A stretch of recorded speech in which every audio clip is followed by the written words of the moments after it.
Continuous tense वो tense होता है जिसमें हमने एक्शन किया वो लगातार जारी होता है जमाने माजी में यानी जो हमने काम किया। समझ आ रही बात?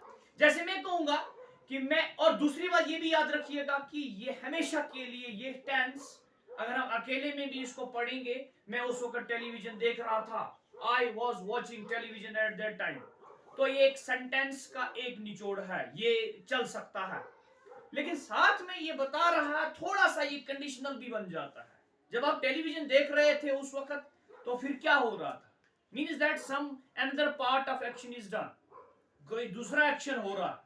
तो हम जब बोलेंगे I was watching television at that time when the guests came, जब मेरे घर में मेहमान आए मैं उस वक्त टेलीविजन देख रहा था। तो हम ये कह सकते हैं कि past continuous can be the combination of past simple and past continuous।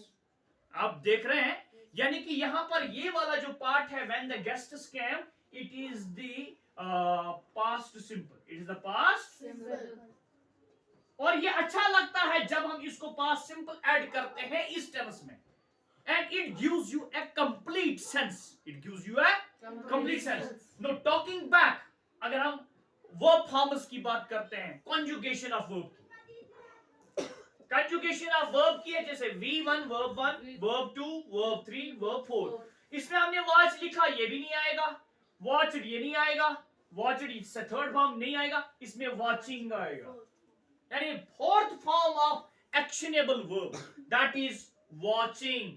और साथ में हमारे पास ऑक्सिलरी वर्ब्स जैसे वाज, वर, और ये वाज जो इस्तेमाल होगा ये आई के साथ, शी के साथ, शी के साथ, ही के साथ एंड इट के साथ।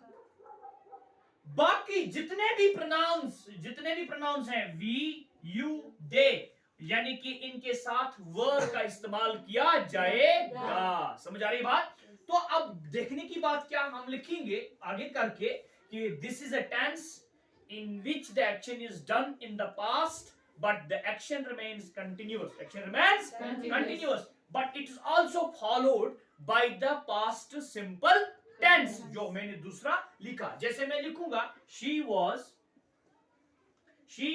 cooking food, she was cooking food नहीं, pronunciation food है, she was cooking food at that time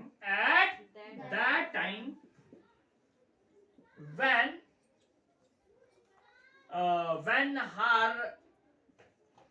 her classmates came, यानी कि वो उस वक्त खाना बना रही थी जब उसके क्लासमेट्स आए, पहुंचे। ठीक है, प्रिंसिपल अब ये भी लिखेंगे, principal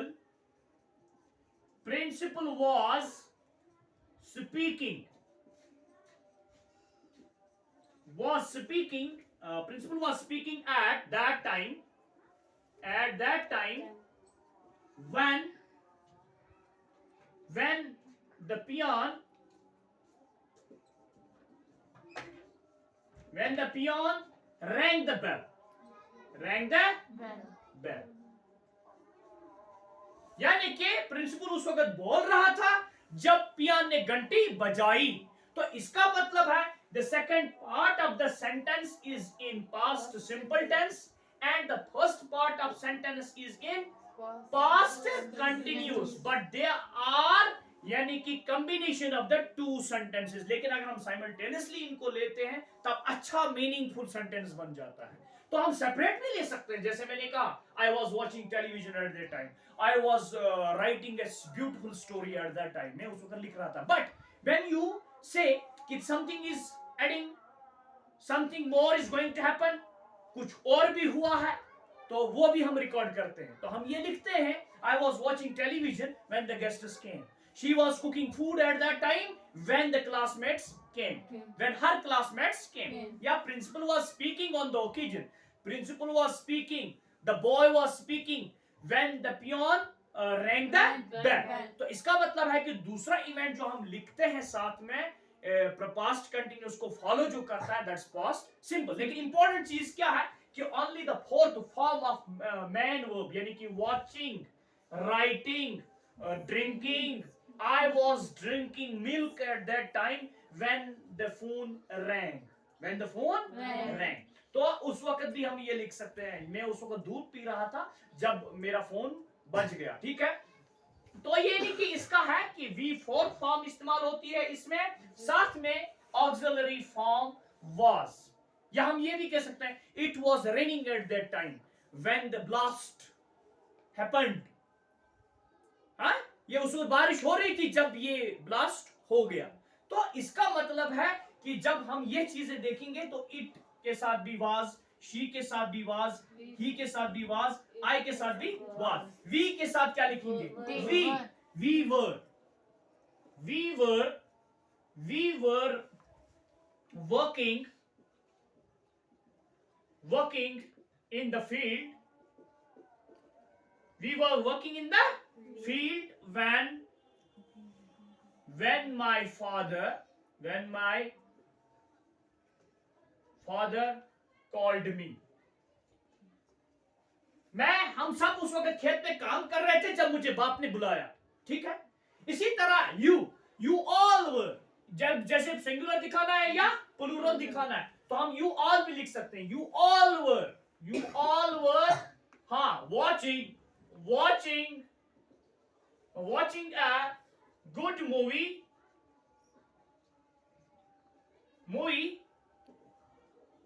when my mother suddenly came.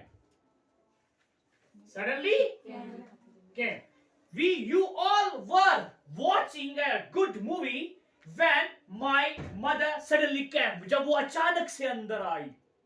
तो इसका मतलब है कि इस टेंस को जब पढ़ना होगा तो कलेक्टिवली हम दो टेंसेस को साथ में पढ़ते हैं, तब मीनिंगफुल सेंटेंस निकल कर आता है। अदरवाइज हम इतना ही निकल, अगर पास्ट कंटिन्यूअस को अलग से पढ़ेंगे तब भी कोई मामला नहीं है। But when we together understand, when we together practice, when we together go for the tense formation, तो इसमें दो आते हैं, past simple and the past continuous। तब जाके कि हमें सेंटेंस मीनिंगफुल बन जाता है और ये तमाम सिचुएशनल ग्रामर को फिर फॉलो करता है। यानी कि इस वाले पार्ट में एक सिचुएशन है, इस वाले पार्ट में दूसरी सिचुएशन है। That's why we can always say that grammar is not only the practical part but it's also a situational part, कि दूसरे पार्ट में सिचुएशन बन जाती है। समझ आ रही है बात? सो अंडरस्टैंड करने की क्या बात है कि जब शॉर्ट में याद रखना होगा, then we can say that past continuous is the tense in which the action is done, continuously done in the past जो भी होगा।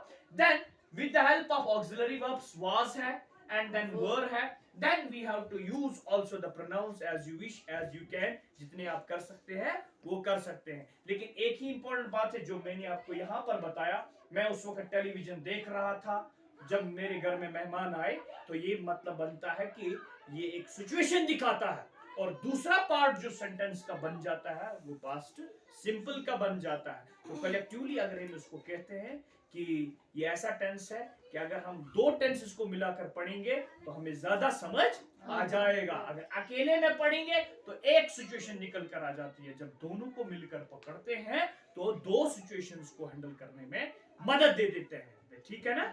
Hopes and